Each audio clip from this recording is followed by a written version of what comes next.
Bom, vamos lá. Contrato. Na realidade, antes de falar do contrato de trabalho, nós temos que falar da relação de trabalho. Porque a relação de trabalho ela é mais ampla que o contrato de trabalho.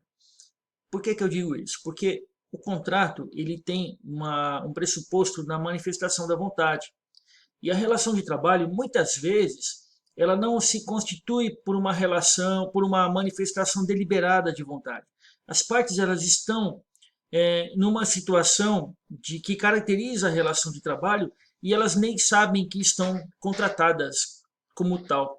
Imagine a figura de uma pessoa que você recebe dentro da sua própria casa, faz um favor para uma pessoa que está passando por alguma dificuldade financeira, acolhe essa pessoa dentro da sua própria casa. E o tempo passa e essa pessoa ela começa como um gesto de, é, como eu diria, como uma forma de gratificação, como uma forma de consideração, de agradecimento, ela começa a fazer pequenos serviços em casa.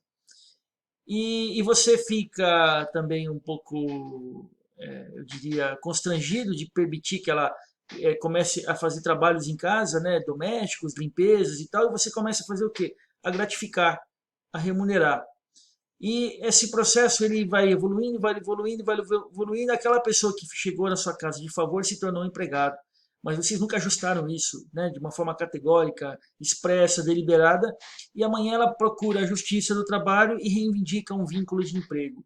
E se presentes esses requisitos aqui, pessoalidade, subordinação, não eventualidade, onerosidade, muito possivelmente ela vai obter o reconhecimento desse vínculo de emprego.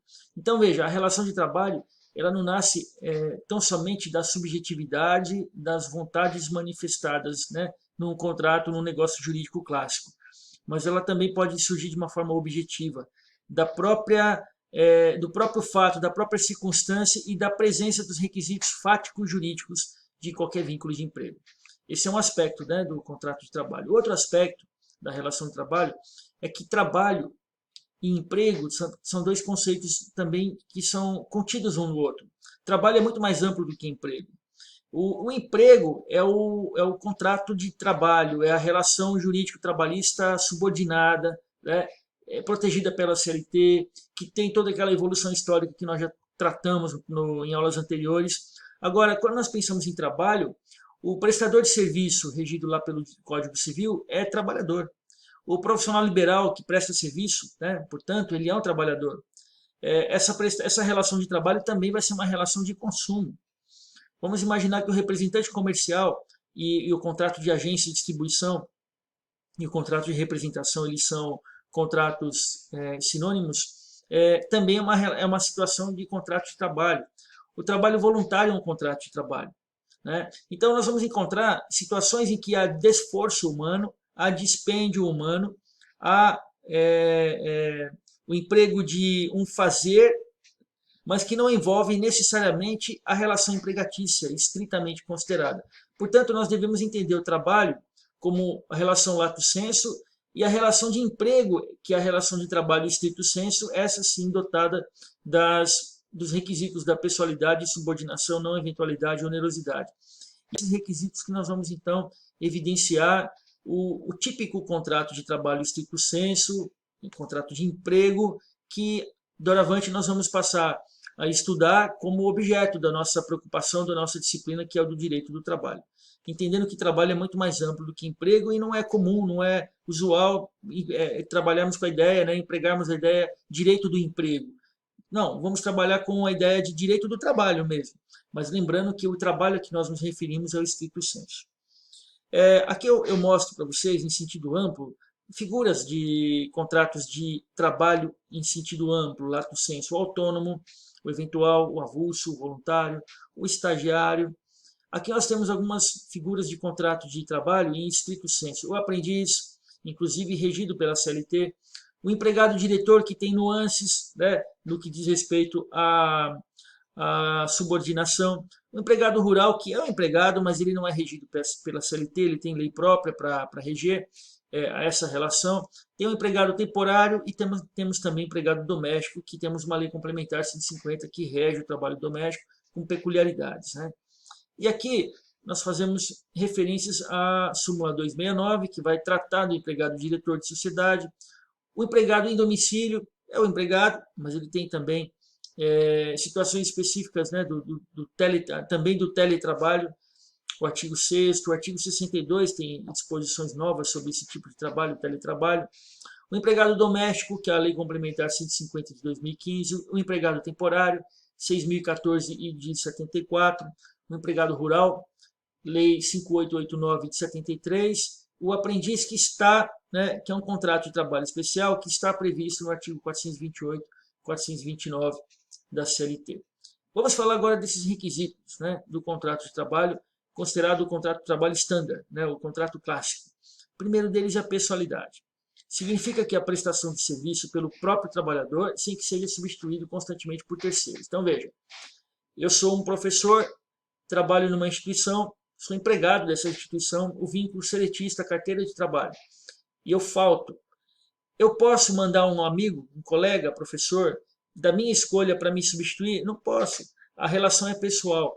A contratação é para com o Ricardo. Então, no meu trabalho não é personalíssimo, eu posso ser substituído, mas quem toma essa decisão quanto à minha substituição é o empregador, não eu.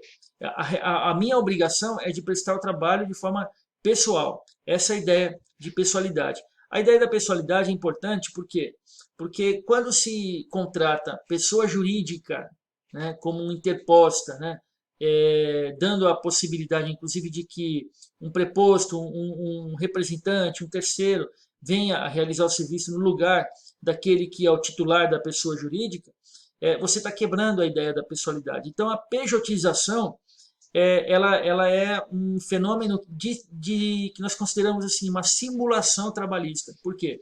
Porque, de fato, a exigência é da pessoalidade daquele empregado, mas formalmente se emite uma nota fiscal e se tenta descaracterizar a relação trabalhista. Se fosse realmente uma contratação de uma PJ, nós deixaríamos então de lado a pessoalidade, estaríamos tratando com um fornecedor e esse fornecedor então, não sendo um contrato personalíssimo, esse fornecedor então poderia se fazer substituir por qualquer pessoa a critério dele, não da empresa, né? Então, essa é a ideia da pessoalidade. Aqui eu já trato, né, da questão da pejotização trabalhista. Uma pessoa responsável pelo RH de um grande grupo, ele recebeu 2 propostas para a mesma função, com valores diversos de contratação. Um menor na modalidade seletista e outro maior na modalidade da pessoa jurídica, né? E aí fica aquela questão, ele deve ou não deve aceitar? A gente vai mostrar aqui para vocês, eu não vou passar agora, mas eu vou indicar para vocês que façam, que assistam ao vídeo de uma reportagem do Tribunal Superior do Trabalho sobre fraudes trabalhistas, e aí o tema é pejotização. O programa ele tem uma duração de uns 20 a 25 minutos, mas o que nos interessa está na faixa de 1 a 35 até 1 minuto e 35 até 8h45, é uma duração de 7 minutos. Esse link já está disponível para vocês no AVA. Então assistam a esse vídeo, assistam a essa reportagem, para vocês entenderem, né, como o Tribunal Superior do Trabalho lida com as fraudes trabalhistas da pejotização. E aí, veja também que a pejotização é um caso bastante, eu diria, controverso na justiça. Nem sempre, né, o empregado, né, em situação de pejotização consegue comprovar a fraude. Olha só, o reclamante aqui, ele era um coordenador de uma pós-graduação, de uma entidade de ensino e teve seu vínculo reconhecido pelo juiz do trabalho. Ele era um PJ, né? Porém, o TRT reformou a decisão considerando o trabalho como autônomo, em face da grande margem de autonomia e discricionariedade que ele tinha. Isso aqui é o Tribunal de Minas Gerais, terceira região. E aqui outro caso, uma empresa de informática sendo condenada a pagar verbas rescisórias e multa a uma analista de sistemas que prestava serviço por meio de uma pessoa jurídica. E o TRT e o TST mantiveram a decisão. Então, veja, também é uma falácia pensar que toda ação trabalhista o empregado vai ter êxito. Existem muitas ações trabalhistas que, por insuficiência de prova, ou porque o empregado não tem razão, né, o resultado nem sempre é favorável ao empregado. Então, o princípio da proteção é um princípio de direito material, não é um princípio de direito processual. E aí circunstâncias podem levar, então, a resultados bem distintos, né? Que no primeiro caso a pejotização ela foi reconhecida em grau de recurso, no segundo caso não, né? Em ambos os casos, percebe-se que não há, portanto, uma uniformidade interpretativa, ou seja, né, casos idênticos podem ser decididos de forma diferente, quer seja pelas provas produzidas, quer seja pela própria compreensão do problema, né, por parte do juiz ou do tribunal. Mas o que é pejotização? Né?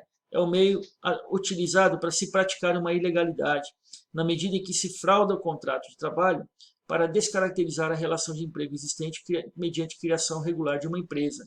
A sigla, né, pessoa jurídica, PJ, acaba por definir o vocábulo pejotização.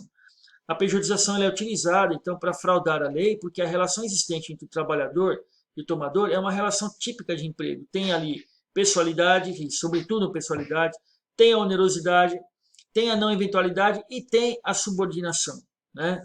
O fato do contrato celebrado entre pessoas jurídicas ante o princípio da primazia da realidade não vai afastar uma relação de emprego e, por consequência, a ocorrência da fraude contra a legislação trabalhista. Aplicação direta do princípio da primazia da realidade nesse caso. Né?